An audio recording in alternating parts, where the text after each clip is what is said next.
राष्ट्रीय आयोडीन न्यूनता विकार कार्यक्रमांतर्गत सॉल्ट टेस्टिंग किटद्वारे मीठ नमुन्यांची तपासणी हा अतिशय महत्त्वपूर्ण उपक्रम आहे। यामुळे मिठामध्ये आयोडीनचे प्रमाण योग्य आहे किंवा नाही हे तात्काळ कळते। आपल्याला या व्हिडिओच्या माध्यमातून मिठाची आयोडीनसाठी तपासणी कशी करावी हे तात्काळ आपल्याला समजेल।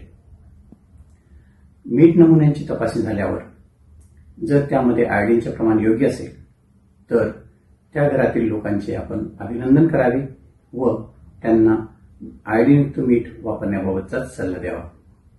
जर मिठामधील आयोडीनचे प्रमाण कमी असेल तर त्यावेळेस आपण आयोडीनचे महत्त्व काय, आयोडीनच्या कमतरतेमुळे होणारे विकार याबाबत समुपदेशन करावे, तसेच आयोडीनयुक्त मिठाची साठवणूक कशा पद्धतीने करावी याबाबत आरोग्य शिक्षण द्यावे।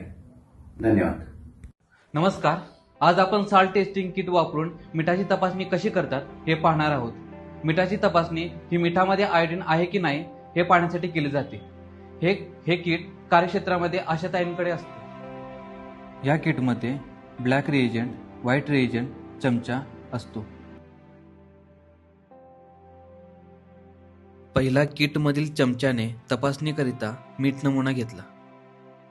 त्यानंतर त्यावर काळ्या रंगाच्या रिएजंट बाटलीमधील एक थेंब टाकला। त्यानंतर लगेचच पांढऱ्या रंगाच्या रिएजंट बाटलीमधील एक थेंब ज्या ठिकाणी काळ्या रंगाच्या रिएजंट बाटलीचा थेंब टाकला आहे